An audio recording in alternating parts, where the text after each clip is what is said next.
Olá, bom dia, boa tarde, boa noite a todos que estão aqui participando desse nosso evento Pesquisa das Arcadas. Essa é a segunda edição, quero agradecer aqui a todos os presentes. Eu sou o professor Marcos Minami, estou aqui com o professor Márcio Rocha, com o professor Caselli, com o professor Carlos Frederico, para nosso diálogo de hoje. Quero agradecer a presença de todos vocês que estão assistindo aqui ao vivo e as pessoas que vão depois acompanhar ou que estão acompanhando agora essa gravação que deve ficar que está aqui nesse canal do YouTube do Grupo de Estudos da Universidade Regional do Cariri, Processo, Efetividade e Tecnologia, PIT, e o grupo no PROC da Faculdade Paraíso. Quero saudar aqui o pessoal, as pessoas que já estão confirmadas no evento, e de outras instituições, como já vi que tem gente aqui da Unicet, da SESMAC, da URCA, da Unifap, Unileão, FDV, UFES, UFPE, UFC, USP, UFBA e outras instituições que estejam participando. A gente agradece demais a presença de vocês. Quero registrar aqui com muito carinho a presença do nosso apresentador de hoje, é o professor Carlos Frederico Bastos Pereira. Ele é um grande pesquisador do processo civil e vai nos falar um pouquinho sobre a sua pesquisa a nível de doutorado na Universidade de São Paulo. O projeto ele tem por objetivo, nesse ano, veicular pesquisas que estão sendo feitas na tradicional Faculdade do Largo de São Francisco, e nos outros anos a gente pretende trazer outras escolas processuais. Esse ano, as Arcadas que estão sendo convidadas. O professor Carlos, ele é mestre em Direito pela Universidade Federal do Espírito Santo, com esse livrinho aqui, Fundamentações das Decisões Judiciais. A gente deixa aí na inscrição toda a descrição, todo o título do livro, caso você tenha interesse. Fica aqui a pesquisa. Você pode segui-lo também nas redes sociais, o professor Márcio Rocha também, e o professor Caselli. Sem mais delongas, vou passar a palavra para o meu querido amigo Fred. Ô Fred, a palavra é sua. Obrigado demais por ter aceito esse convite. Eu tenho certeza que todo mundo aqui vai gostar muito. Eu que agradeço, Minami, Márcio, pelo convite. Estou muito feliz de estar aqui. Queria, primeiramente, cumprimentar todos os colegas que se inscreveram, estão aqui assistindo. Muita gente aqui que eu não conheço ainda, não tive a oportunidade de conhecer, alguns rostos conhecidos, Felipe, meu colega aqui de Vitória, a Lívia também, que fizemos uma matéria junto em São Paulo. E é muito legal essa oportunidade de falar um pouquinho sobre a pesquisa que eu venho desenvolvendo. E o projeto é muito bacana, né? O projeto é muito bacana. A Faculdade de Direito do Largo de São Francisco, da Universidade de São Paulo, é uma faculdade tradicional, e ela tem cada vez mais deixado as portas abertas para uma democratização das pesquisas, né? Muita gente de fora de São Paulo mesmo, fazendo pesquisa na Universidade de São Paulo, então esse intercâmbio muito legal e importante. Eu sou do Espírito Santo, Ceará, Alagoas, Paraná, muita gente que vai para São Paulo pesquisar, e isso acaba contribuindo não só para a Universidade de São Paulo, mas para o crescimento do processo civil de maneira geral, né? O intercâmbio de ideias, de experiências, de escolas processuais é sempre muito importante. Eu fui convidado aqui hoje para falar um pouquinho sobre a minha tese de doutorado, que ainda não está finalizada, é uma pesquisa em andamento, e essa é uma observação importante de ser feita. Eu sou orientado pelo professor Flávio Acho, professor titular da casa, professor Flávio Acho, que eu acho que dispensa apresentações, com absoluta certeza, um dos maiores nomes do processo civil brasileiro, e com obras seminais, né, ação rescisória, antecipação da prova sem urgência. Eu não vou ficar aqui apresentando meu orientador, porque ele fala por si só, né? A obra dele fala por si só. Mas eu acho que é importante falar também que a pesquisa que eu venho desenvolvendo tem muita contribuição dele, a gente troca muita ideia, e nós, além de trocar muita ideia, o trabalho de orientação é muito importante para corrigir eventuais rotas, auxiliar na pesquisa. Como vocês já viram da divulgação, o tema que eu estou pesquisando é a relação entre fato notório e internet. Eu preparei aqui uma breve apresentação para vocês, que eu vou primeiro dividir ela em dois momentos, tá? Como o Minami conversou comigo, é um evento que tem por público-alvo a graduação, em uma primeira parte, eu quero falar um pouquinho da pesquisa em si, de como eu identifiquei um problema, como eu venho formulando as hipóteses e como eu venho buscando as soluções para esse problema. Quais são as dificuldades, os percalços que eu venho encontrando e os caminhos que eu vou seguindo para nessa tortuosa jornada que é a escrita de uma tese de doutorado. Meus colegas doutores aí têm muito mais local de fala para falar do que eu em relação a isso, porque já passaram por isso. E a segundo momento, eu quero falar do tema em si, de algumas reflexões ainda incipientes, ainda que estão ainda em processo de consolidação, porque as ideias que a gente tenta desenvolver numa tese de doutorado são ideias que são maturadas, temos aquela famosa tentativa de erro e acerto, voltamos atrás, retrocedemos, depois avançamos mais um pouco. Então, acho que é importante deixar isso claro, de maneira transparente para todo mundo que está me ouvindo, que é uma pesquisa em andamento e que eu tenho mais ainda perguntas do que respostas. Eu estou buscando as respostas e acho que tem um caminho para encontrá-las. E aí, por conta disso, o método na pesquisa é sempre muito importante. Eu vou falar, então, começando por essa primeira parte. Deixa eu compartilhar aqui a tela com vocês. Tratando, portanto... compartilhou, né? Como eu disse, eu vou falar primeiro de como eu estou pesquisando sobre o tema e, no segundo momento, como eu estou refletindo sobre o tema. Então, a exposição vai ser dividida nessas duas partes. Muito bem. O primeiro ponto que eu busquei, que eu iniciei para começar a trabalhar esse tema foi identificar um problema. Eu comecei a pensar em fazer um doutorado, e ao começar a pensar em fazer um doutorado, a gente começa a pesquisar, começa a ler, começa a ver quais são os problemas que nós temos em relação ao processo civil, o que foi devidamente abordado, o que não foi devidamente abordado, o que o código avançou, o que o código retrocedeu, o que o código esqueceu de melhorar, o que o código deixou ali num canto, escanteado. Então, a gente começa a pesquisar, a gente começa a ler bibliografia, né, ver o tema sendo, umas vezes, utilizado de maneira errada ou de maneira certa nas decisões judiciais, e me veio, sobretudo sobre esse tema, que é um tema clássico, né, do processo civil. Se a gente for observar, a nossa doutrina processual, ela ainda é muito influenciada pela doutrina italiana. Código 73, sobretudo, né, que teve como aí arauto o Alfredo Busaglia, a Escola Processual de São Paulo, a influência da doutrina italiana sempre foi muito grande. E o tema do fato notório é um tema que grandes processualistas italianos se debruçaram. O estudo mais famoso, o estudo mais clássico e mais importante que nós temos sobre o fato notório, com absoluta certeza, é o estudo do Piero Calamandrei, escrito ali na primeira metade do século passado.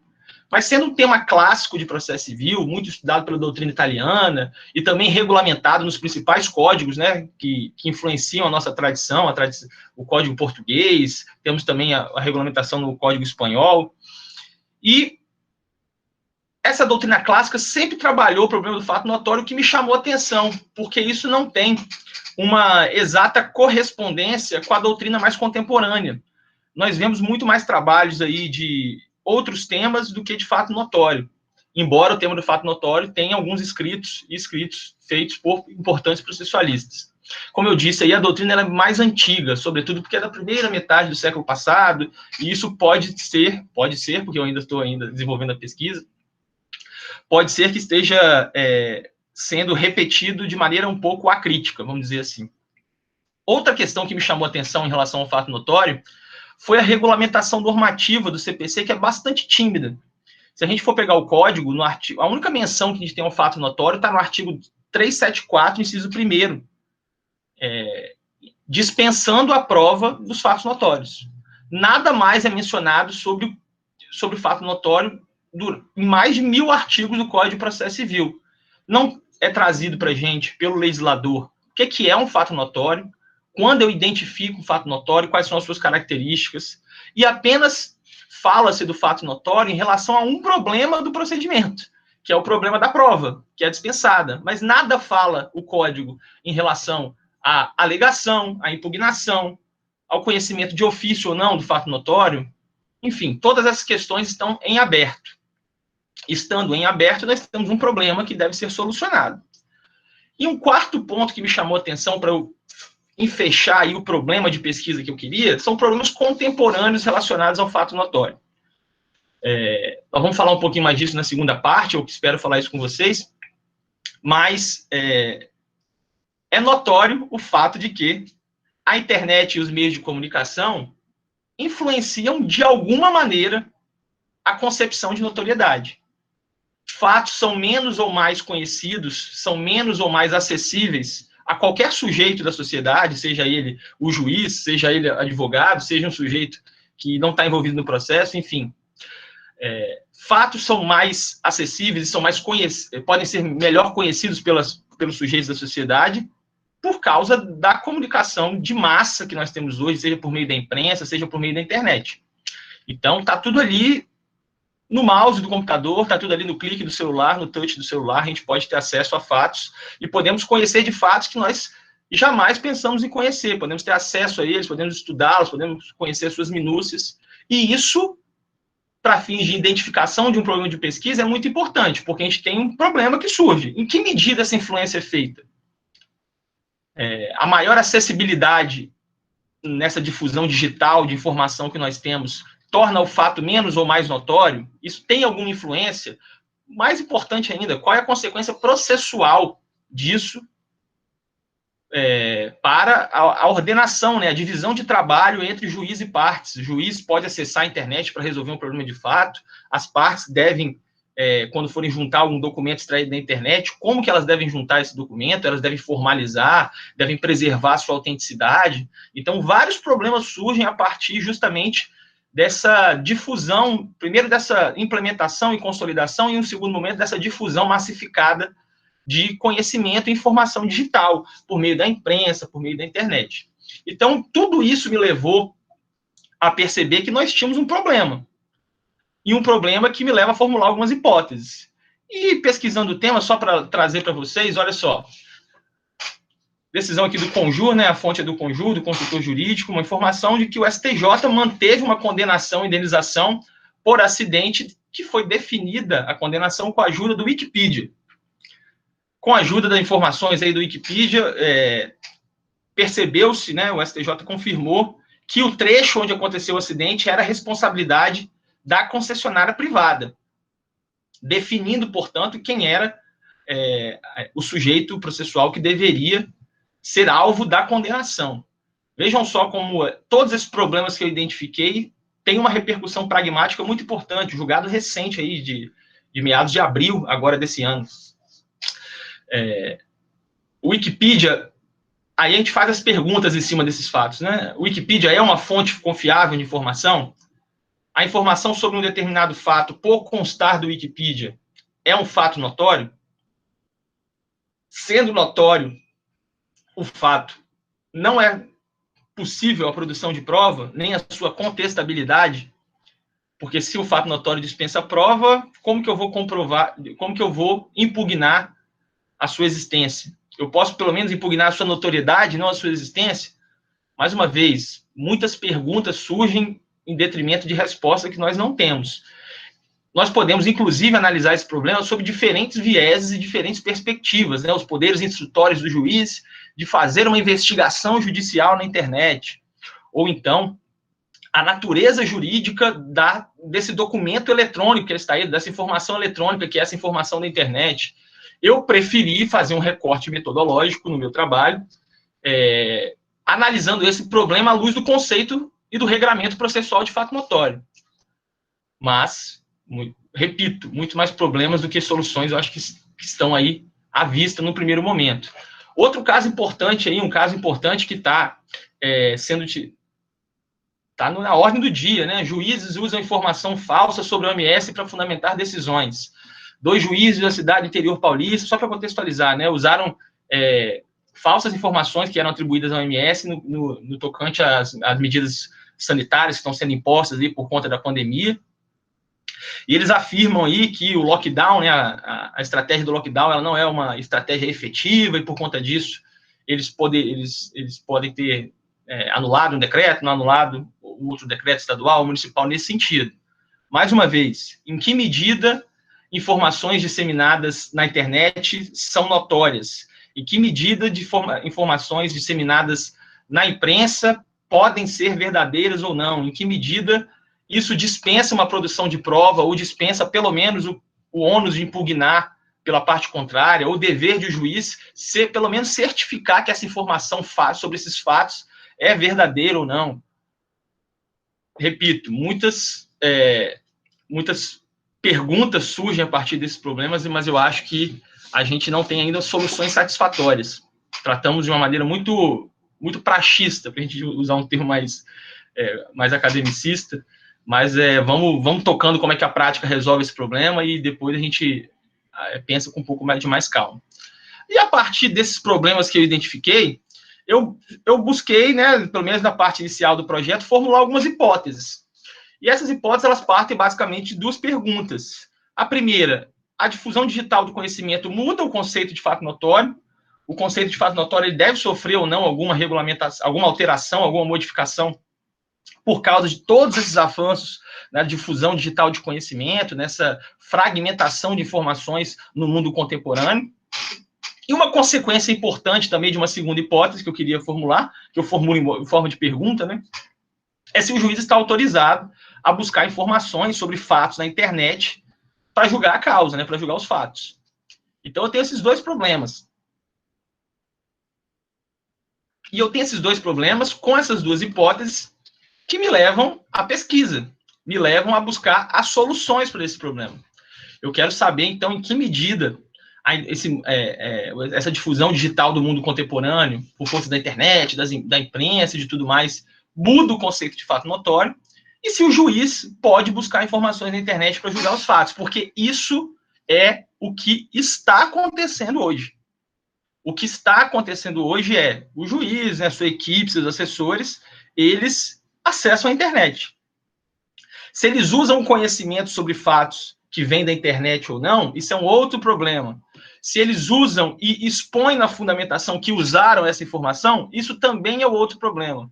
Se a informação ela é confiável ou não sobre os fatos, temos aí uma terceira ordem de problemas. Então, todos esses problemas eles têm que ser solucionados. Pior do que ser julgado pelo Google é não saber que está sendo julgado pelo Google ou pelo Wikipedia. Então, como a gente vai estabelecer critérios para que, partindo da premissa de que essa é uma conduta aceitável, à luz do nosso ordenamento jurídico, do nosso sistema constitucional, como nós vamos regulamentar isso? Não estou falando que, porque acontece, temos que aceitar. Primeiro, tem que ser problematizado se isso pode acontecer. Segundo, a gente tem que buscar critérios para que isso não aconteça de forma desordenada, sem respeito às garantias processuais das partes e sem nenhum problema aí de contraditório, de fundamentação e de todas as garantias que devem ser respeitadas nesse sentido. De imparcialidade, né? Porque isso também pode acontecer. Beleza?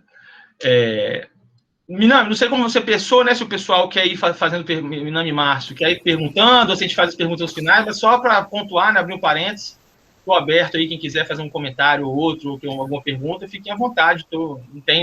Não precisa acabar de falar para perguntar, não. Brad, só registrar aqui, esqueci de... Eu só vi quando você falou, porque eu não estou com acesso a todo mundo. Quero mandar aqui um abraço para a Lívia, também é das Arcadas, né? Sim. Olá, Lívia. Fred, o seguinte, nós na Justiça Eleitoral, vimos várias vezes nessa época de pandemia, eu acho que isso foi meio que geral, os magistrados, para deferirem algumas demandas relacionadas à restrição de atos políticos, eles consultarem dados públicos da pandemia. E eles mencionavam isso na decisão, né? Para corroborar o que você está dizendo, né? E essas questões que você levantou são curiosas em relação à possibilidade de ofício do magistrado ir atrás disso, né? Mas, enfim, só para contribuir aqui, dizer para você que temos exemplos aqui, vários, do que acontece, né? De que isso acontece. Ótimo exemplo esse aí, por sinal.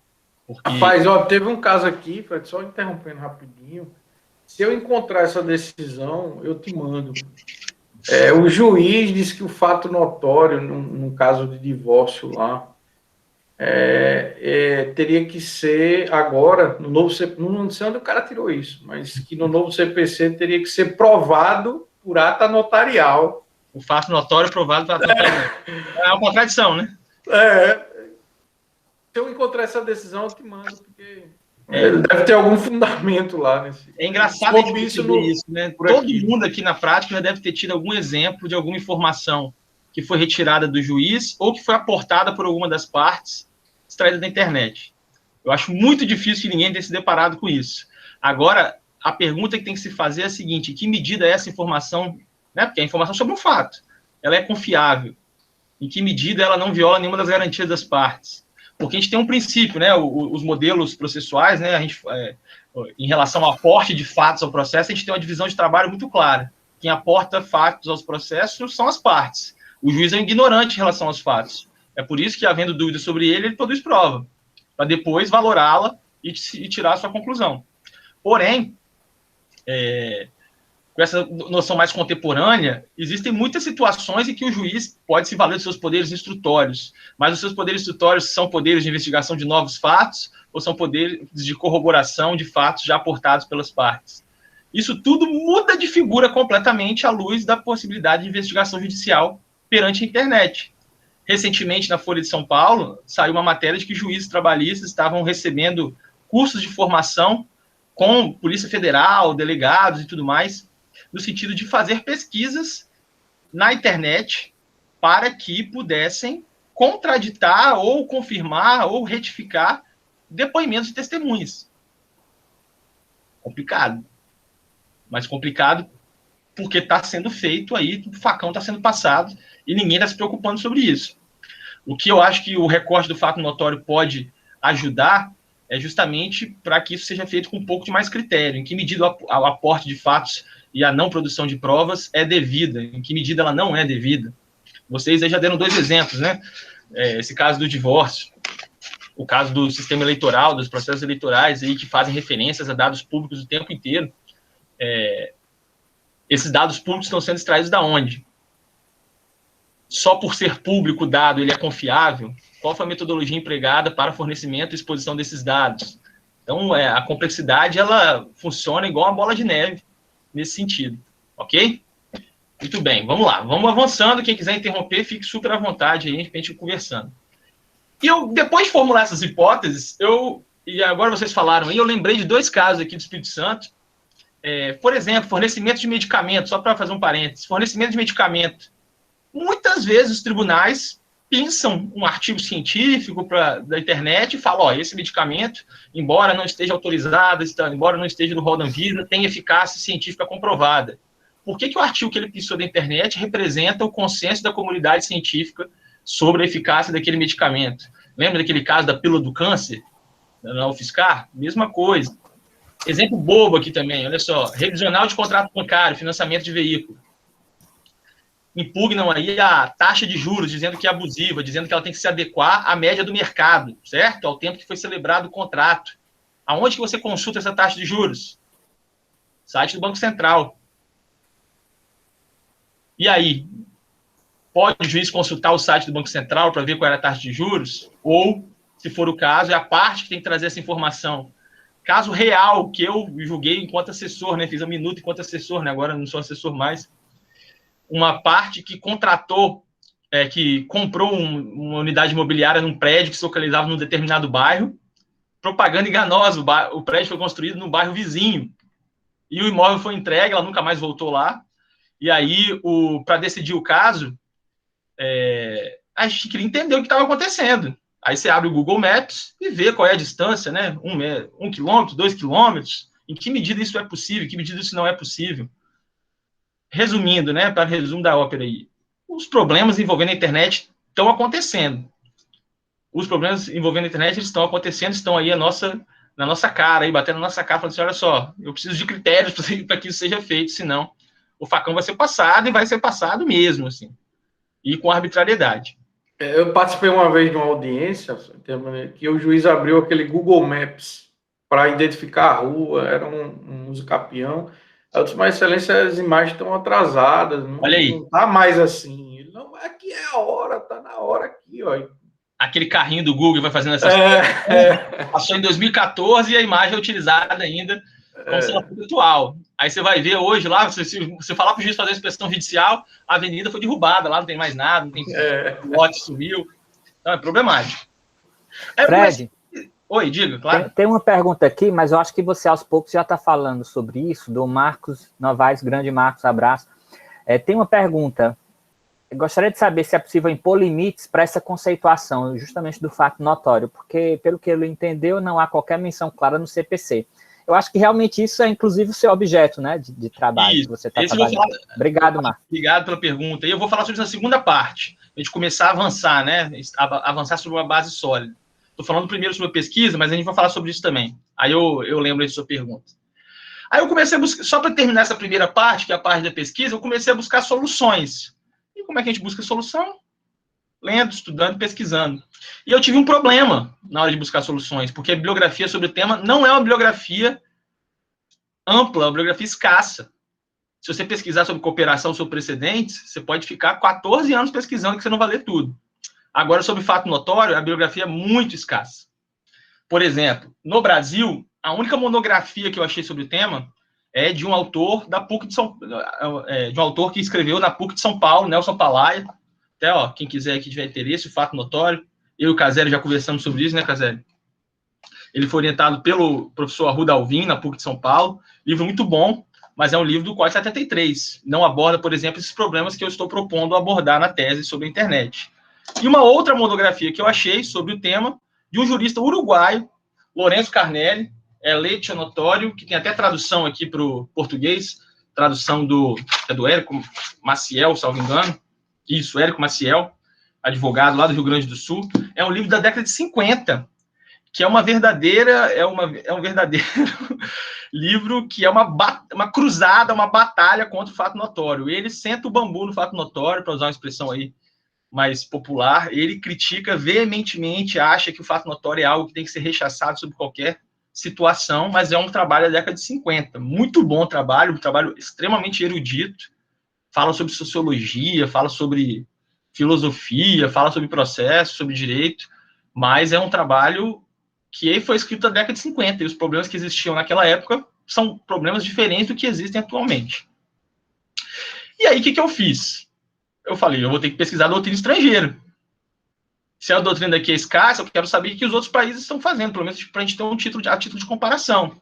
E eu vi que 2 países, em geral, se destacam sobre a bibliografia sobre o fato notório. A doutrina italiana, por um motivo óbvio. Nós temos aí grandes autores que falaram sobre o fato notório no século passado. Calamandrei, Carnelucci, Chiovenda, os clássicos, né? Vittorio Dente, Jean Antonio Micheli, Montesano, enfim, uma turma aí de alta qualidade. E me chamou a atenção como os Estados Unidos tratam do fato notório. Eles não chamam de fato notório, eles têm a sua regulamentação específica, né, nas Federal Rules of Evidence, né, nas regras lá que tratam da prova nos Estados Unidos, e eles têm um instituto chamado Judicial Notice, que tem uma regulamentação que é uma regulamentação boa, satisfatória, assim, pelo menos a título comparativo com o sistema brasileiro. Obviamente, os problemas são absolutamente diversos, né, porque o sistema norte-americano, ele trabalha com o sistema de júri, até no âmbito dos litígios cíveis. Então, o júri é que tem ali a sua competência para falar sobre os fatos, enfim, o juiz fala sobre o direito, ele tem um sistema um pouco diferente, a gente tem que observar e pontuar as diferenças. Mas é uma contribuição interessante, que a gente pode caminhar nesse sentido. Tá?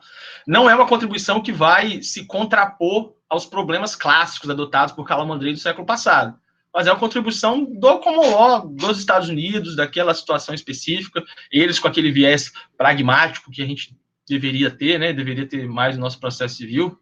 Nós somos muito ligados ainda ao civil law, ao conceitualismo, mas a gente tem cada vez mais focado em soluções pragmáticas. Acho que é importante também a gente ter essa perspectiva mais ampla. Beleza. Esse foi o caminho que eu estou trilhando. Como eu disse, é um trabalho em andamento, é um trabalho cujas conclusões eu ainda não alcancei.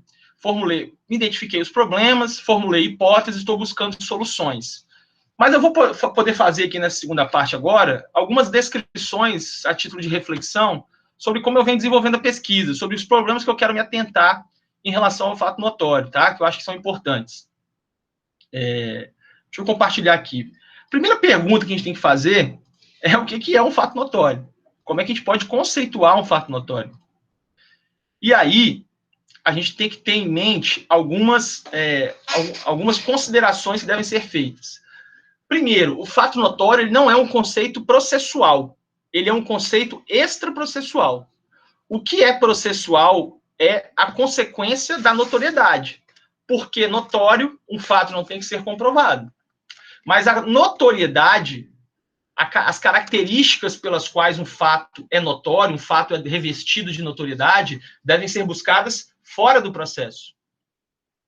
Um fato é notório, e aí nós vamos falar das características ao final, porque ele é amplamente difundido aí na consciência coletiva de uma determinada sociedade, de uma determinada esfera social, num determinado tempo, mas não é no processo não é o processo que vai dar para a gente os critérios para identificar quando um fato é notório ou quando não é. Tanto é verdade que o código apenas regulamenta que, sendo notório o fato, dispensa-se a produção de provas sobre ele. Ok? Se exime a parte que alega o fato, portanto, do ônus da prova nesse sentido. E o juiz aí pode considerá-lo como existente, porque é notório. Então, a gente tem que buscar fora do processo, e aí é um estudo que demanda interdisciplinariedade, a gente tem que buscar fora do processo as características de um fato notório. Mas a gente tem que também tomar cuidado para não incorrer na petição de princípio. Certo? E é o que acontece em muitos trabalhos doutrinários e, sobretudo, em muitas decisões judiciais.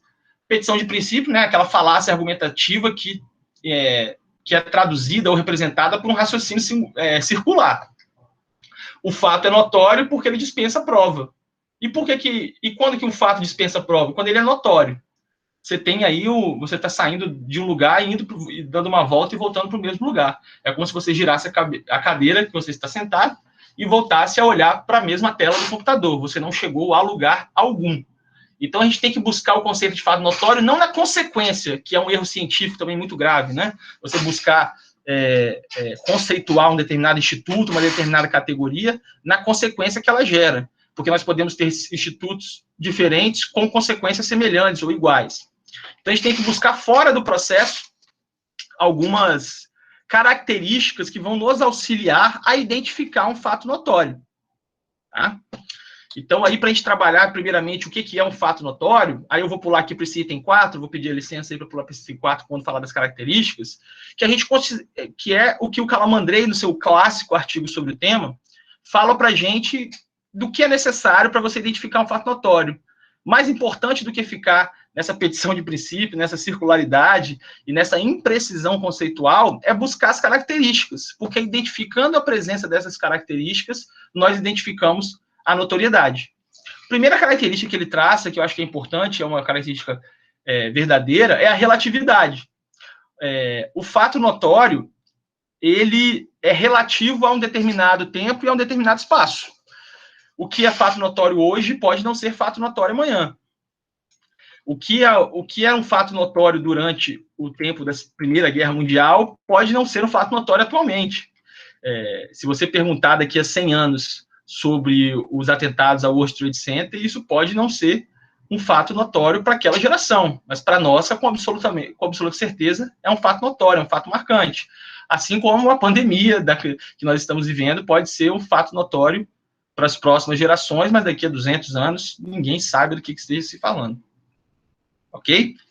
Essa é a primeira característica. A notoriedade ela é sempre relativa a um tempo, relativa a um determinado espaço. O que é um fato notório no Espírito Santo pode não ser um fato notório para Alagoas.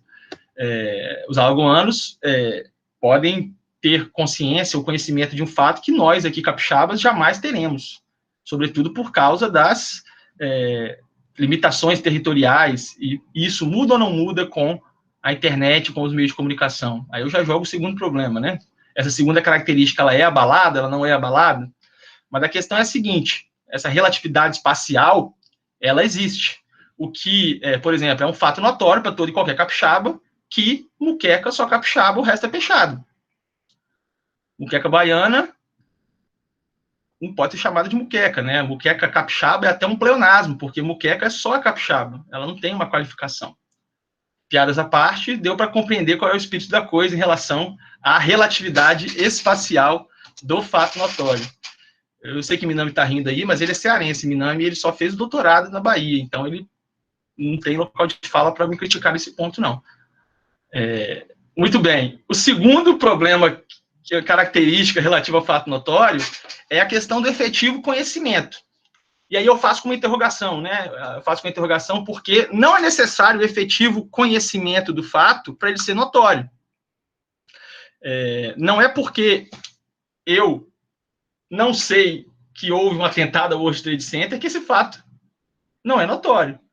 Se ele tiver disseminado na consciência coletiva de uma determinada comunidade, mesmo a minha ignorância sobre ele não retira a sua notoriedade. Tá? A mesma coisa em relação a fatos que são notórios para determinadas classes e categorias, né? Categorias profissionais. É um fato notório que todo mundo que quer advogar tem que ter passado no exame da ordem. Nem todo mundo tem um efetivo conhecimento desse fato. Nem por conta disso ele deixa de ser notório. Tá? Eu estou aqui utilizando esses exemplos mais fora da casinha, exemplos do dia a dia, para ilustrar aí com exemplos que a gente pode compreender como fato notório, mas isso tem consequências quando a gente vai trabalhar no campo do processo. E e a terceira característica que eu queria acentuar com vocês é a relação direta entre sujeito e fato. Eu não preciso ter testemunhado e nem presenciado a ocorrência desse fato para ele ser notório. Eu não presenciei o homem indo à Lua, mas é um fato notório que no ano de 1969 isso aconteceu, embora teorias conspiratórias digam o contrário. Muito bem. Essas são as três características que a gente pontua aqui em relação ao fato notório, que vão nos auxiliar a identificar um fato notório.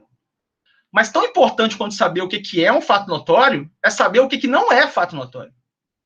Que também é uma ferramenta do teórico, do intérprete, do cientista, para reduzir ou ampliar o espectro conceitual de uma determinada categoria.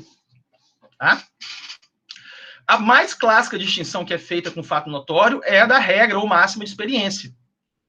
A regra ou máxima de experiência, ela se diferencia do fato notório na medida em que elas podem até ter origem num tronco comum, mas elas têm noções diferentes porque o fato notório é um evento concreto.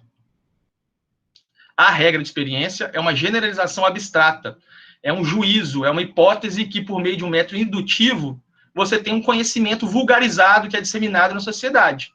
Todo mundo sabe que a água ferve a 100 graus. Todo mundo sabe que se você soltar uma caneta, por força da gravidade, ela vai cair no chão. Isso é um conhecimento vulgarizado, mas que não diz respeito a um evento específico, como é o 11 de setembro, como é a Segunda Guerra Mundial.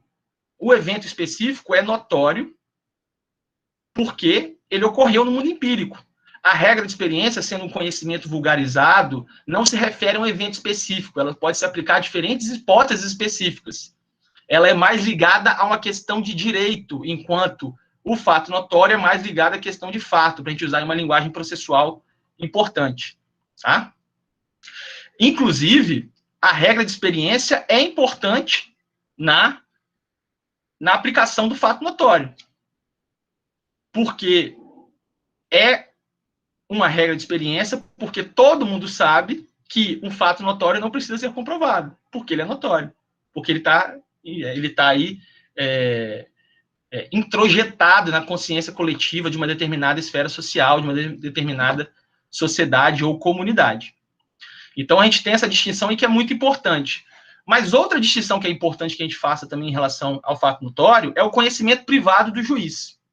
Conhecimento privado do juiz não se confunde com o fato notório. Tem quem diga, inclusive, que o fato notório e as regras de experiência são espécies do gênero conhecimento privado do juiz. Com a devida vênia, para usar uma expressão cafona aí do latim, com o devido respeito, essa é uma conclusão equivocada. O conhecimento privado do juiz é aquele que ele tem por ter presenciado um determinado fato e, por isso, inclusive, ele está impedido de funcionar no processo. Tá? Por expressa proibição do código, do CPC.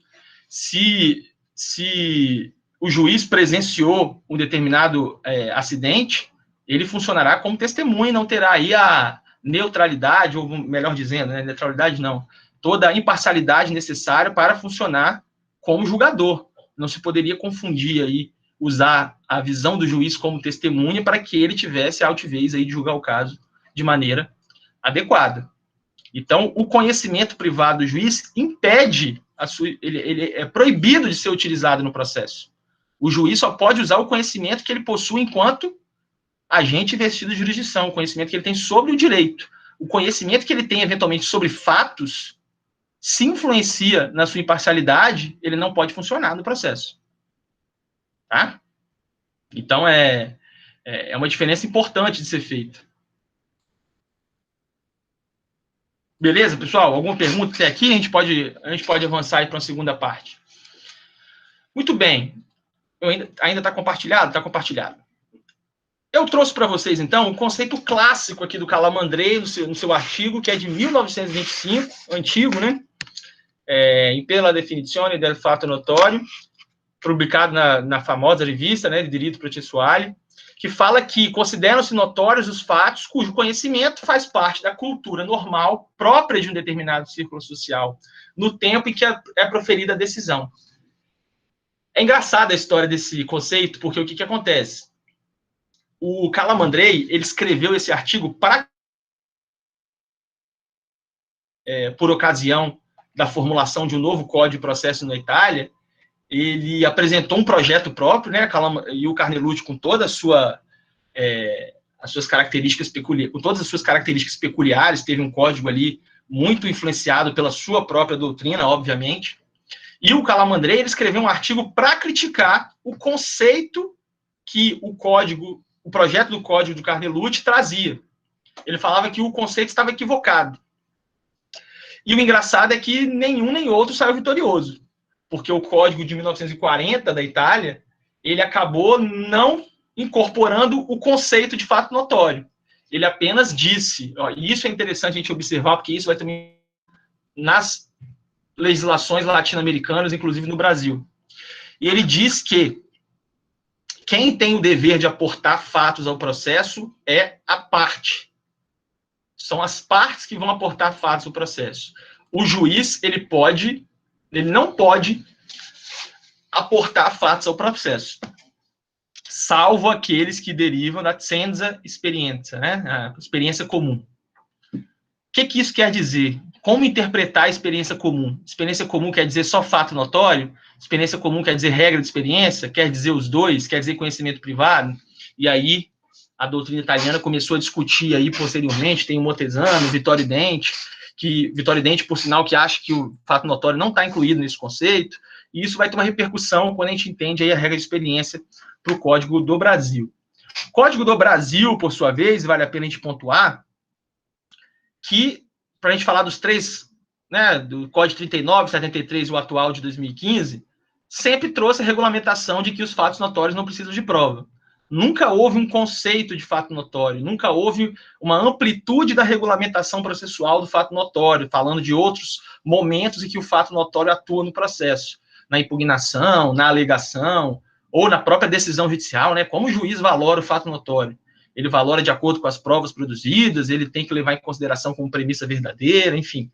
Tudo isso também é importante. Pode trazer um fato notório de ofício, o juiz? Quando? Em que momento? Isso tudo vai influenciar. E, além disso, aqui estou apresentando.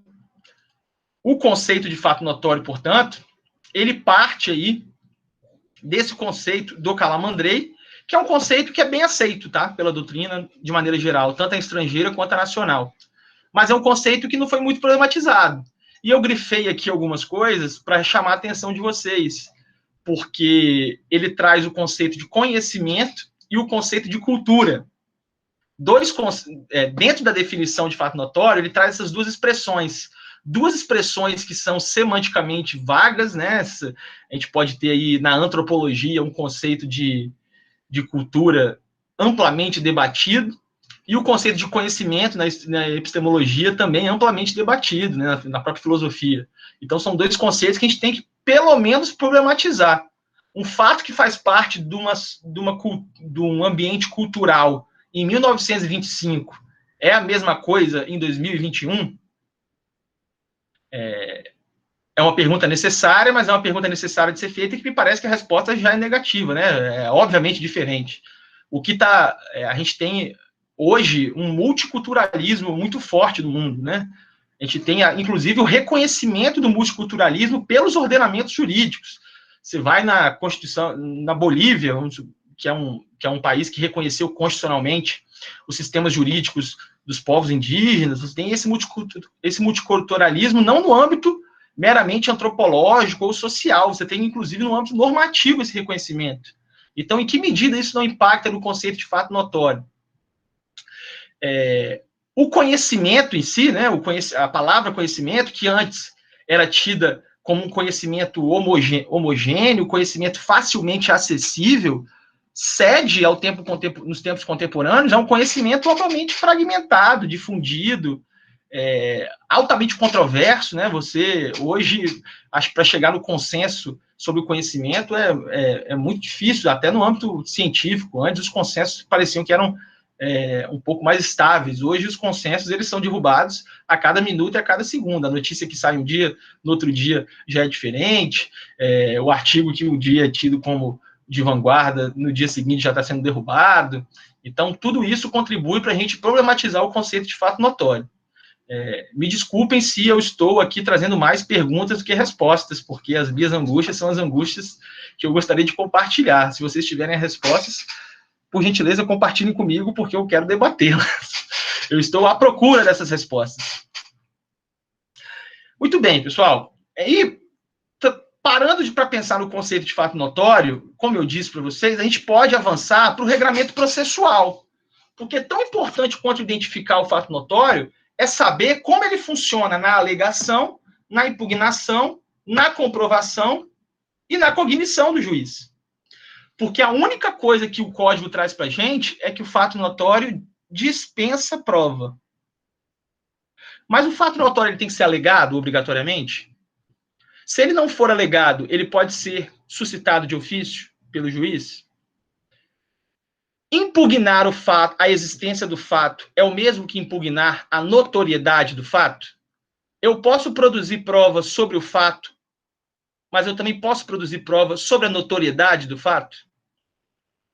O objeto da prova é diferente, né? Comprovar que o fato existe é uma coisa, comprovar que o fato está disseminado na cultura coletiva de uma determinada sociedade ou de uma determinada classe, categoria, num determinado âmbito territorial, é outra coisa. E quando o juiz ele vai decidir, ele deve analisar, ele pode conhecer do fato notório na decisão? Ele tem que abrir o contraditório antes? Ele não tem que abrir o contraditório? Tudo isso a gente tem que pensar quando fala de fato notório. A doutrina, ela tem algumas respostas que são controversas, mas que levam em consideração o fato notório de 1925. Então, como a gente vai tratar da alegação, da impugnação, da comprovação e da cognição do fato notório, que nós temos que definir, em 2021? O regime processual é o mesmo? Porque o regime processual antigo era um regime muito fundado no princípio dispositivo, certo? Só as partes podem aportar fatos ao processo, o juiz ele é um ignorante em relação aos fatos e ele nada faz sobre isso. Né? À luz do modelo processual vigente à época dos principais trabalhos sobre fato notório. E nos tempos atuais, em que o juiz está a um clique de um fato notório, que ele não conhecia, que ele pode extrair informação do Wikipedia para saber se o local onde aconteceu o acidente é ou não é da parte ré, né? Não, é de responsabilidade da parte ré. Esse fato notório, a parte pode alegar que o desconhecia, ou então o juiz ele pode utilizar de informações da imprensa, né, noticiadas na internet, para fundamentar sua decisão, mesmo as partes não trazendo essas informações inicialmente, não deveria pelo menos ouvir as partes sobre isso. E se a parte junta uma informação na internet, e ela junta ao processo de forma documentada, né, um documento, isso pode ser objeto de incidente, de falsidade, isso pode ter a autenticidade eventualmente contestada, precisa de ato notarial de um documento extraído na internet. todas essas questões elas vão ser relevantes porque elas vão influenciar na alegação, na impugnação, na comprovação e na cognição do fato notório. Eu queria muito compartilhar com vocês as minhas conclusões sobre isso, mas elas estão ainda em estágio de amadurecimento. Eu acho que a gente tem que mudar um pouco o paradigma em relação ao conceito de fato notório, trazendo o fato notório mais para o âmbito real e menos para o âmbito ideal. Partir menos da pressuposição de que o fato está disseminado em uma determinada sociedade e trazer para um âmbito mais realista de que os fatos hoje em dia estão em contínua e permanente contrastabilidade. Então, nesse sentido, eu acho que a gente tem que trabalhar esses sistemas. O Marcos Vitor, eu não sei se eu te respondi quando eu falei do fato notório, quando eu falei do conceito. Beleza? Muito bem.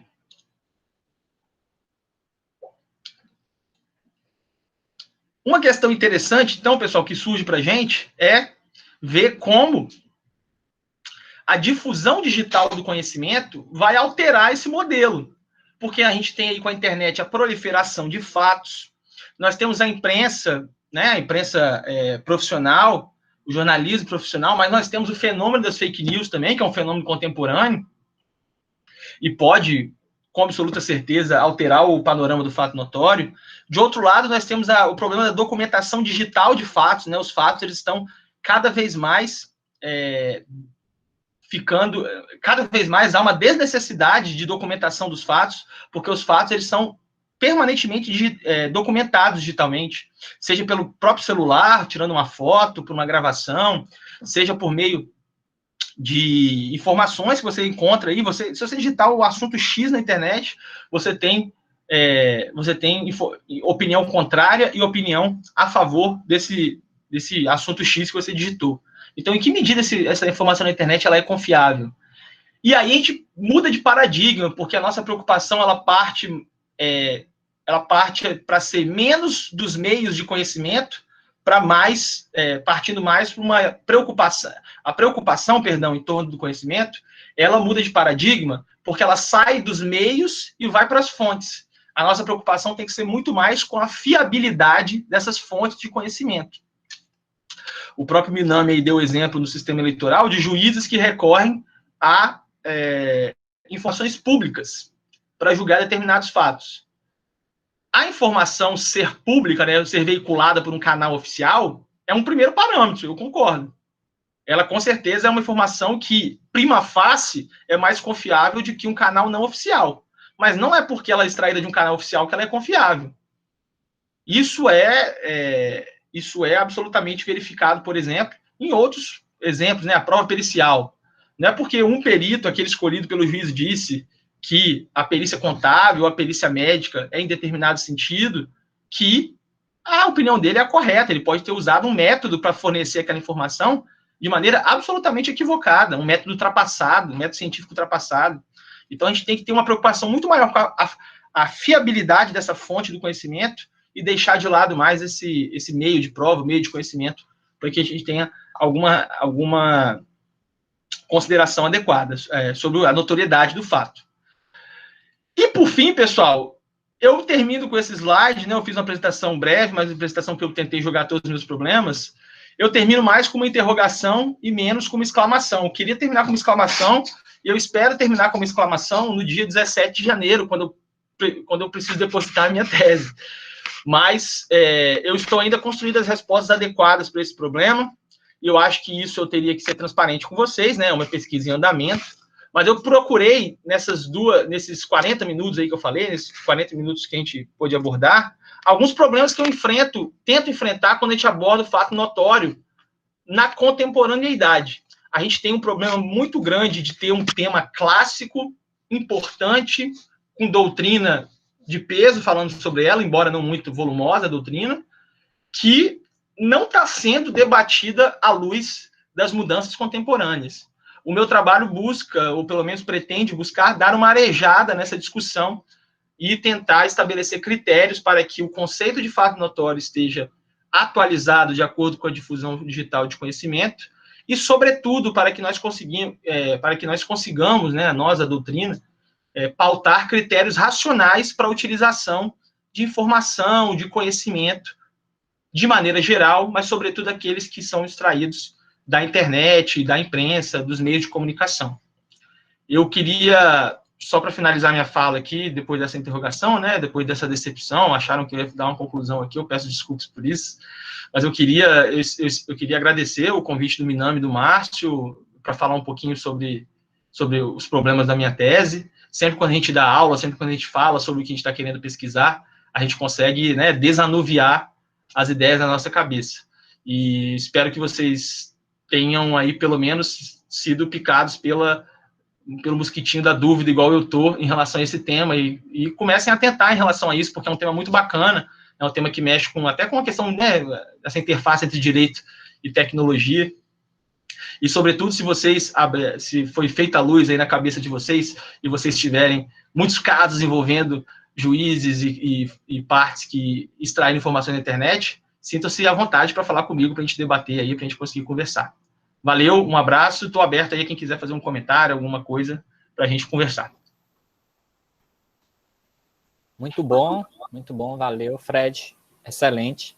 Você estava falando, eu estava lembrando de algumas situações que eu passei, mais ou menos relacionadas aos temas que você estava discutindo, e relacionados também a esse tema da tecnologia. Eu tenho um irmão mais novo, que ele é algumas décadas mais novo do que eu, e ele estava discutindo um fato e tal, aí eu disse, mas isso é recente, isso tem tempo demais, e o fato tinha acontecido no ano passado. Porque essa noção do tempo passando, e essa história de tudo muito rápido, de stories, essa noção de algo que é recente, que é remoto, eu acho que isso está sendo reconstruído também, né? E isso também deve ser algo que você deve tratar, né? E outro ponto interessante, que aí também fica uma provocação, eu acho que até eu sei a resposta, assim, na minha perspectiva, mas é uma coisa curiosa, porque às vezes a gente relaciona o fato notório a um lugar, a uma delimitação tempo e espaço, né? E a máxima da experiência não teria isso, seria algo do conhecimento geral e tal, né? E aqui no Juazeiro do Norte tem uma época em que a gente recebe muitos romeiros, a cidade realmente se transforma. E fica parecendo um grande centro de turístico nessa vibe religiosa. Em alguns pontos da cidade, os romeiros realmente eles andam assim em todo local, e eles andam com várias pessoas em conjunto mesmo, e a gente tem que andar de carro com uma certa paciência, porque eles estão em todos os cantos. E uma vez estava discutindo um rapaz que entrou numa rua numa velocidade maior, e ele atropelou um romeiro. E a discussão era a seguinte, eu não sabia que nessa rua que não tem muita movimentação, que eu tinha que andar mais rápido, né?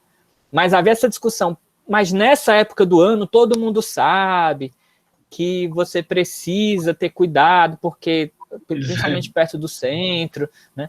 Então tem essas discussões curiosas, né, sobre o que você está falando. A minha pergunta eu tenho uma pergunta rápida, aí depois eu passo para o Márcio, ou para o Rafael, ou para a Lívia, se eles quiserem, ou para qualquer pessoa que esteja aqui, o papel do saneamento nesse contexto, né? Porque o saneamento eu tenho que colocar lá os pontos controvertidos. Se passe da premissa que não é controvertida, aí vai para o saneamento, enfim. Perfeito. Essa provocação. Boa, muito boa essa sua pergunta, e a Lívia, que está estudando saneamento aí, vai poder falar melhor que eu até sobre isso. Mas tem um capítulo na tese que eu falo só sobre essa parte do saneamento. Porque o saneamento ele tem um papel fundamental e absolutamente desprezado na prática forense de definir o que é objeto de prova e o que não é objeto de prova, né? O saneamento, ele é igual a fase de grupo da Champions League, né? Ninguém liga muito, o que importa é mata-mata, porque o saneamento, ele vai definir o fato que foi alegado e o fato que foi controvertido. Se houver uma controvérsia entre os fatos, eu tenho que produzir prova. Mas se o fato não for impugnado, mas se o fato for notório, ou se o fato for, por alguma medida, alguma circunstância presumidamente verdadeira, enfim, naquelas hipóteses do 374, ele não entra no objeto de prova. Então, para que, diante de todo esse problema da difusão digital de conhecimento, a notoriedade do fato, ou, mais ainda, a percepção de que o juiz tem do fato como notório, se ela for externalizada desde já no saneamento, isso dá segurança às partes. Porque o que não pode acontecer é que a gente admita que o fato notório pode ser conhecido de ofício, como a maioria da doutrina defende, e na decisão, porque o juiz entende que é notório, sem submeter o contraditório, pince esse fato notório para decidir um determinado caso. E nem se discuta no processo se ele é notório ou não. Então, definindo isso no saneamento, pelo menos, levando essa discussão colaborativa aí entre as partes e o juiz no saneamento, a definição da notoriedade do fato ou da necessidade de produção de prova ou não, ela é importante. Naqueles 2 exemplos que eu citei ali, daquele caso das informações falsas na OMS. Imagine vocês se o juiz, no saneamento, coloque essa discussão em pauta ali, numa audiência de saneamento. Com absoluta certeza, as partes envolvidas, e assim eu imagino que aconteceria, diriam, pera lá, essa informação, não sei se ela é verdadeira, não sei se ela é, vamos produzir uma prova aqui, pelo menos para dizer se a OMS disse isso ou não, se essa informação, da onde que ela foi extraída, para que não tenha uma decisão equivocada sobre esse ponto.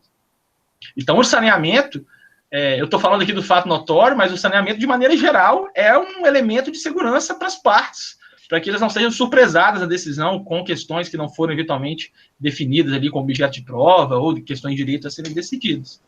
Eu imagino que seja nesse sentido que o saneamento tem esse papel para a questão do fato notório.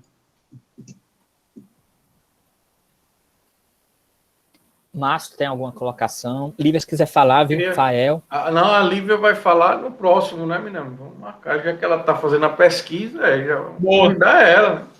Né? Lívia, você está aqui né? Aí não, ela está em quartel, é porque quer. Ela está aqui na lista dos próximos convidados para falar da sua pesquisa aqui para a gente. Imagina, que seria uma alegria. Mas, enfim, já que me deram a palavra, eu queria parabenizar, Fred. A gente conversava bastante sobre os possíveis objetos de pesquisa antes mesmo de eu ingressar e, enfim, é muito bacana acompanhar essa evolução dessa sua pesquisa e a minha sorte é que você defende muito antes de mim, então eu já vou poder te citar, você já vai ter resolvido vários problemas aqui que eu também tenho, porque realmente o saneamento, principalmente com essa grandeza que ele acabou tendo com as várias questões que são decididas, acaba tangenciando muitos temas, não só concernentes ao objeto litigioso, mas como também admissão dos meios de prova, definição dos pontos de direito. Então, enfim, são vários temas complicados que acabam ali tangenciando essa fase. E, com certeza, a admissão dos meios de prova, principalmente em relação aos fatos notórios, é uma também dessas minhas preocupações. Acho que você colocou muito bem, mas a preocupação que me fica também obviamente, o ideal seria que isso fosse identificado no saneamento. Temos um fato aqui que, em tese, é notório, vamos debater sobre ele, vamos abrir o contraditório. Mas o que acontece, a gente, na prática, bem sabe, é que muitos fatos acabam sendo descobertos ali durante a instrução probatória. Então, a gente, principalmente por não ter nenhum tipo de disclosure, pre-trial, que a gente consiga ter uma noção da amplitude fática, isso acaba sendo descoberto lá depois. E aí, qual a vinculação daquilo que foi decidido no saneamento? Será que aí a gente consegue, digamos, ampliar o objeto desses fatos controvertidos, dessas questões, ou existe alguma vinculação? Enfim, vou continuar te acompanhando, Fred, para você escrever sobre isso e já poder abrir caminho um pouco aí para essas minhas preocupações. Legal, Lívia, muito legal essa observação. Mexe com a questão da eficácia preclusiva, em que momento, né? Porque se o saneamento é um fator de estabilidade, né, ali da demanda, até mesmo, né, como o código expressamente diz, em medida, o juiz pode ignorar fatos ou informações sobre fatos que surjam depois, sendo eles notórios ou não, isso causa alguma diferença? E Fred, até desde o início da sua exposição, não sei se vai ser o objeto da sua pesquisa, mas existem fatos que, em tese, não seriam notórios, a rigor, como você disse, de terem uma fonte, de constarem de uma notícia, mas, por exemplo, a parte torna notório porque ela postou numa rede social aquele fato sobre ela. E isso se enquadra no seu conceito ou não se enquadra? Ou não sei se você, né, chegou a pensar especificamente nesse caso, porque também não seria algo de conhecimento amplo naquele círculo, mas é acessível.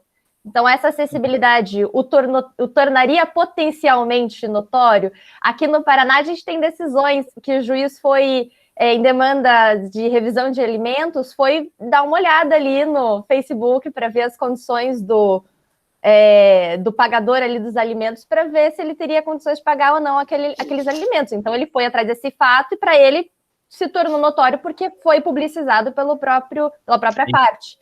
Então, não sei se você chegou a cogitar se vai ser um ponto ou não. Sim, identifiquei nesse problema, né? Você falou das demandas de alimentos, questões previdenciárias acontece muito. União estável, né? Discussão sobre união estável, porque a notoriedade e a publicidade da relação entre as duas pessoas, ela tem que estar. A rede social pode ser um elemento ali para contribuir nesse sentido. Eu acho que tem que ser feita uma distinção aí entre a acessibilidade à informação e a questão do grau de conhecimento. O fato de informação sobre o fato estar mais ou menos acessível não torna aquele fato notório. Esse é o caminho que eu estou querendo trilhar. É justamente uma barreira que eu estou colocando, que eu pretendo colocar, né, doutrinariamente falando, para não ampliar o espectro do fato notório de maneira muito, muito maior do que eu acho que ele seja. Pesquisando historicamente, né, a origem do fato notório era no direito canônico. E existem vários diferentes graus de notoriedade. O grau máximo de notoriedade no direito canônico, existe um livro sobre isso interessante, que fala que é aquele pelo qual o juiz poderia, mediante inspeção judicial, verificar sua notoriedade. Ou seja, não existe necessariamente uma desvinculação entre uma investigação judicial sobre a notoriedade do fato. Ele ter que acessar a internet não retira ou não a sua qualidade de notório, mas a sua disseminação e acessibilidade não sei se é o critério mais confiável. É nesse caminho que eu estou caminhando, que eu estou querendo seguir. Talvez isso já desdobre de um fato que não exija prova porque é notório, ou seja, não é um fato notório, mas é efetivamente um exercício de um poder instrutório, né? Isso, exatamente. Eu não acho. Talvez essa seja a baliza. Porque quando eu comecei a pensar nesse assunto, eu recebi, conversando com colegas, né, alguns colegas disseram assim, poxa, mas se o juiz tem que investigar na internet, isso quer dizer que o fato não é notório, para testar se ele existe ou não. E aí, pesquisando, eu acho que não é bem assim. O próprio Calamandrei diz que o fato notório é aquele que o juiz, vamos supor que ele poderia consultar num calendário ou numa enciclopédia, mas mesmo assim ele seria notório. Então, o Calamandrei, em 1925, já falava que a notoriedade não seria eliminada pelo fato de uma consulta. Mas em que medida essa consulta é feita, como ela é feita, aí que o problema e que a porca torce o rabo. Mas ela levantou uma questão interessante, Fred, de a parte mesmo tentar tornar isso notório para tentar se esquivar da prova, né? Isso é interessante. E tem um caso semelhante que está sendo discutido aqui, aqui não, em outro estado, eu não posso falar dos casos aqui, em outro estado, em outro país, está sendo discutido um caso se foi utilizado, por exemplo, um helicóptero para fazer derrama de santinho na véspera da eleição. Aí estão discutindo, usou ou não usou helicóptero? Pensando nessa perspectiva, uma parte poderia dizer, olha, quer ver como não é fato notório? E ela veicular isso de alguma forma que se torne notório para que não precise provar. Isso é interessante, essa observação. E você impugnar a notoriedade pode ser estrategicamente interessante, porque você impugnar a notoriedade, você, de via reflexa, você faz com que a parte tenha que provar a existência daquele fato. E a parte ela pode produzir o fato de maneira ruim, pode produzir uma prova ruim, pode nem produzir a prova, perder a oportunidade. Então, a impugnação da notoriedade nesse sentido. Mas a criação da notoriedade, eu acho que é complicado. Porque a criação da notoriedade não depende do indivíduo, né? Depende de uma questão mais objetiva e menos subjetiva. Depende de uma disseminação daquela informação de maneira ampla, né, de maneira irrestrita, e não numa disseminação subjetiva, até mesmo fictícia, criada por uma das partes. O fato de uma parte criar um fato na rede social não necessariamente torna aquele fato notório. Mas aí é uma questão interessante a se pensar. Uma questão a se pensar. Sobre rede social e internet, aí eu vou até investigar isso, tem um trabalho da USP também, não sei se vocês conhecem, do Francisco Laux, não sei em francês que fala, né? Sobre redes sociais e limites da jurisdição. Vou até consultar, ver se ele trata alguma coisa nesse sentido. Bom trabalho. Orientado pelo professor Yacho também. Ok, Márcio, alguma colocação? Cara, eu só queria parabenizar Fred pelo tema. Eu particularmente, eu gosto de tema que não tem nada escrito. Tanto é que eu estou tentando desbravar um pós-doutorado mais ou menos assim, que é a execução, é a busca e apreensão de menor. É uma medida executiva, mas não se enquadra em nada do que se defende como execução. Porque não tem credor nem devedor. O termo, o menor, ele é o beneficiário e ao mesmo tempo o objeto da execução. Então, assim... E eu também pesquisei e só encontrei alguns livros, dois particularmente na doutrina italiana, falando um pouco sobre isso aqui no Brasil. Pelo menos eu não consegui encontrar. E eu acho arretado, né? Um desafio, assim, que é penoso, mas eu acho bem prazeroso e tem esse cunho pragmático, porque eu trabalho também aqui com algumas causas de família e a gente, às vezes... E um processo de família, é um processo constante, né? Ele está acontecendo a todo momento, né? Enfim, parabenizar por isso, por essa tudo. Realmente, eu particularmente eu nunca nem tinha pensado no fato notório, só às vezes quando surge, né, uma coisa ou outra dessa que a gente, isso é fato notório mesmo, meu Deus, né? Enfim, mas parabenizar pela exposição, eu acho que vai ser uma baita pesquisa, uma baita contribuição. Obrigado. Não tenho dúvida disso. E é bom conhecer, né, as pesquisas, esse projeto, na verdade. Eu estou meio que de paraquedas aqui, gente. Esse projeto foi realizado pelo Minami, na verdade, o nosso Japa do Sertão, nordestino, né, e é maravilhoso conhecer, né, porque a gente, um dos legados, vamos dizer assim, dessa pandemia, é conhecer justamente, está no Paraná, eu estou em Maceió, Alagoas, Fred está lá no Espírito Santo, Minami está... Então, a gente consegue aglutinar várias pessoas. Né? Ele está longe da gente. Tá?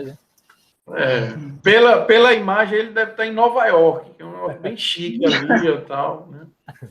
Então, acho que é isso, sabe? Conhecer as pesquisas, ver o que a gente está produzindo, acho que é fundamental, até para citar, né, os amigos, os colegas, e ver, e consultar também, né, porque com certeza você vai receber muita consulta, né, futuramente desses casos. Então, só isso mesmo. Rafael? Grandes contribuições, não. Fred, queria te parabenizar pela tua palestra, realmente é um tema muito instigante e conforme tu falou, não temos muita doutrina sobre o tema.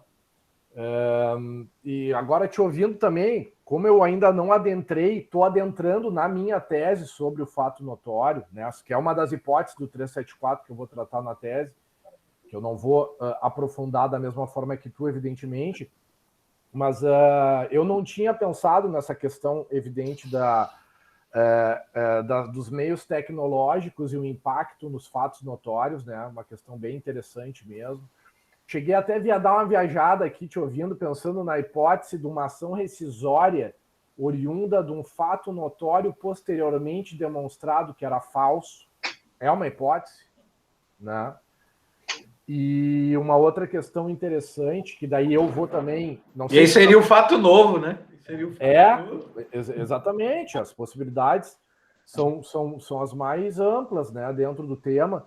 E uma outra questão que eu não sei se tu vai abordar na tua tese, mas que eu pretendo, dentro da minha, dar uma pincelada, porque a definição ou não do fato notório, ela traz um impacto para a formação de um precedente. Ela pode trazer um impacto, inclusive, na formação de um precedente. Né? Então, a importância da definição do conceito de um fato notório, ela também vai até a questão da formação do precedente. Porque a partir da definição do que é ou não um fato notório, vai se poder chegar determinado processo até o STJ, irrepresentativo, que é das hipóteses do precedente obrigatório, e nós termos um precedente constituído de um fato notório.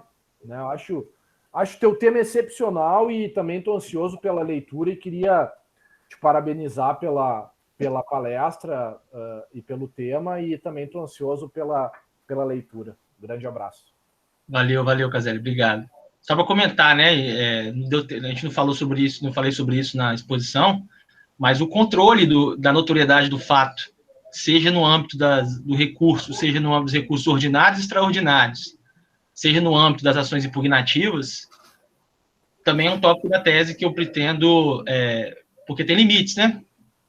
Em que medida um fato notório pode ser alegado no recurso, pode ser controlado no recurso ordinário, pode ser controlado no âmbito do recurso extraordinário, numa ação rescisória, em que medida isso vira uma hipótese de cabimento. Inclusive, o próprio Calamandrei, quando ele escreveu sobre o fato notório a primeira vez, ele escreveu na Cassazione Civile, né, sobre essa perspectiva. Então, acho que é uma perspectiva importante também. Até na execução, né? Porque hoje se fala muito na notoriedade com relação às medidas atípicas, né? Olha aqui, o cara não tem nada, mas olha ali, ó, ele tem um bem X, ele anda de carro tal, ele mora em tal lugar, né? Então, assim, criar essa notoriedade, né, do fato, as medidas atípicas, eu acho fantástico aí o tema, realmente engloba muita coisa. Muita coisa. Bem, a Adriana faz uma pergunta sobre o evento, gostaria de saber o período das palestras. Normalmente elas devem acontecer na última semana de cada mês, e às vezes a depender também da agenda dos convidados. Por exemplo, eu já tenho que saber a agenda da Lívia nesse mês e no próximo, porque a do próximo mês a gente já fechou, aí a gente já coloca a Lívia no próximo, já faz o convite aqui ao vivo, que já fica difícil de dizer que não pode. E normalmente a gente divulga